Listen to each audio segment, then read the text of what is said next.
اعوذ باللہ من الشیطان الرجیم بسم اللہ الرحمن الرحیم۔ عزیز طلباء و طالبات، آج جولائی کی 13 تاریخ ہے۔ مرحوم کی یاد میں اس موضوع کے حوالے سے یہ لیکچر نمبر 12 ہے ہمارا، پطرس بخاری کا لکھا مزایا مضمون۔ اس کے پہلے لیکچر میں ہم نے یہاں پہ بات ختم کی تھی کہ وہ پطرس بخاری اپنے آپ سے سوال پوچھ رہا تھا کہ یہ بائسیکل جس کے دونوں پہیے نکل آئے تھے، دو پہیے کاہے کو لے جا رہے ہو؟ آپ کہاں ان دو پہیوں کو لے رہے ہو؟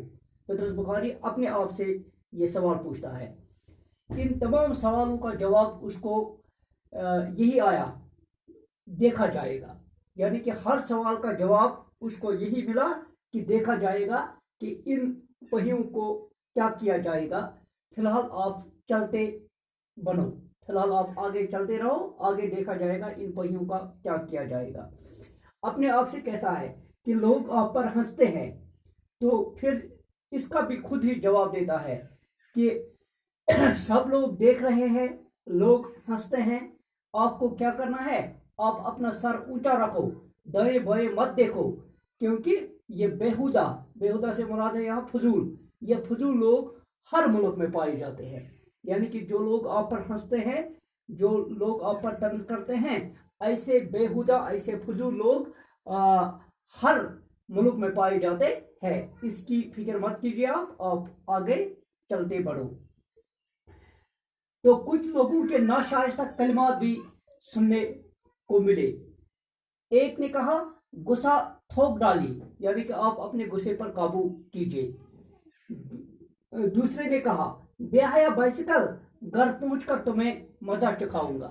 کہ دوسرے نے جب میرا غصہ دیکھا تو وہ بولتا ہے کہ اس کو اس بائسیکل پر غصہ ہے، وہ سمجھ گیا، اور وہ طنز کرتا ہے کہ بے حیا بائسیکل، گھر پہنچ کر تمہیں مزہ چکھاؤں گا، یعنی کہ پطرس بخاری گھر جا کے اپنا سارا غصہ اس پرانی سائیکل پر اتارے گا۔ تو دوسرا ایک شخص کیا کر رہا تھا؟ وہ اپنے لختی جگر کو انگلی اس کی پکڑتا تھا اور اس کو کہتا تھا دیکھو بیٹا، سرکس کی بائسیکل ہے، یعنی کہ دیکھو وہ آدمی جو چل رہا ہے، یہ جو بائسیکل ہے یہ سرکس کی بائسیکل ہے، کیونکہ سرکس کی بائسیکل ایسی ہی ہوتی ہے کہ اس کے دونوں پہیے الگ ہوتے ہیں، اس کے دونوں پہیے الگ ہوتے ہیں، چونکہ اس کے پہیے خراب تھے، وہ الگ الگ ہوئے تھے، تو لہذا وہ کہتا طنز کرتا ہے، ہنستا ہے اس پہ، اپنے بچے کو کہتا ہے کہ سرکس کی بائسیکل کے دونوں پہیے الگ الگ ہوتے ہیں۔ اور چلتے چلتے وہ جب بستی سے دور پہنچا، آبادی سے جب وہ دور پہنچا تو اس کا دل تھوڑا ہلکا ہو گیا، کیونکہ اب لوگوں کا طنز اور ان کا ہنسنا اس کو نہیں سہنا پڑتا ہے۔ دونوں پہیے چلتے چلتے اس نے کیا کیا، ایک دریا سامنے راستے میں آیا، وہ اسی پل پہ چڑھ کر اس نے کیا کیا، دونوں پہیوں کو ایک ایک کر کے دریا میں پھینک دیا۔ ایک پہیے کو بھی دریا میں پھینک دیا اور دوسرے پہیے کو بھی دریا میں پھینک دیا، اور پھر جب وہ چلتا گیا تو مرزا کے گھر سیدھا وہ مرزا کے گھر گیا۔ وہاں پہ دروازہ کھٹکھٹایا، جب دروازہ کھٹکھٹایا تو اندر سے مرزا نے بولا اندر آئیے۔ اس نے کہا کہ ارے آپ خدا رسیدہ بزرگ، آپ کو میں کیسے تکلیف دے سکتا ہوں؟ بے وضو میں آپ تو خدا رسیدہ بزرگ ہے، تو میں بے وضو آپ کے گھر میں کیسے داخل ہو سکتا ہوں؟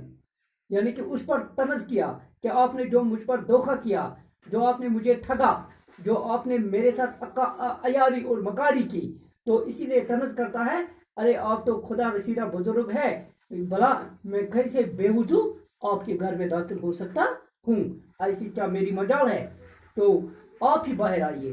وہ جب باہر آیا تو اس نے وہ اوزار، جو بائسیکل کا اوزار اس نے ساتھ دیا تھا، اس نے کہا یہ لو آپ کا یہ اوزار، اس سے آپ ہی اپنا شوق پورا کیجیے، مجھے اب یہ نہیں چاہیے، آپ ہی یہ شوق پورا کیجیے. کوئی داستان نہیں سنائی, کوئی کہانی نہیں سنائی. آپ نے پرانی سائیکل دی تھی, میرا اس نے کچومر نکالا, یا اس سائیکل کو میں نے دریا برد کیا, تو کوئی شکوہ, کوئی گلہ نہیں کیا. سیدھے طور اس کے ہاتھ میں وہ تھمایا وہ اوزار اور کہا کہ اس سے آپ ہی شوق پورا کیجیے. کیونکہ مرزا خود بھی جانتے تھے کہ اس کے ساتھ کیا ہوا ہوگا, کیونکہ بائسیکل بہت پرانی تھی اور قابل استعمال نہیں تھی. اور پھر اس نے کیا کیا, پھر جب وہ اپنے گھر گیا, گھر جاتے سمے اس نے کیا کیا, اس نے پھر وہ علم کیمیا کی کتاب نکالی جو اس نے ایف اے میں پڑھی تھی, جس کو آج 12th کہتے ہیں. تو اس نے ایف اے میں جو کتاب پڑھی تھی علم کیمیا کی, کیمسٹری کی وہ کتاب جو اس نے پڑھی تھی, پھر اسی کا مطالعہ کرنے میں مصروف ہو گیا. تو اس طرح سے پیارے بچوں, آج ہمارا یہ موضوع مرحوم کی یاد میں اس طرح مکمل ہوا. اللہ نے چاہا کل آپ کے لیے کسی دوسرے موضوع پہ بات کریں گے. باقی وسلام.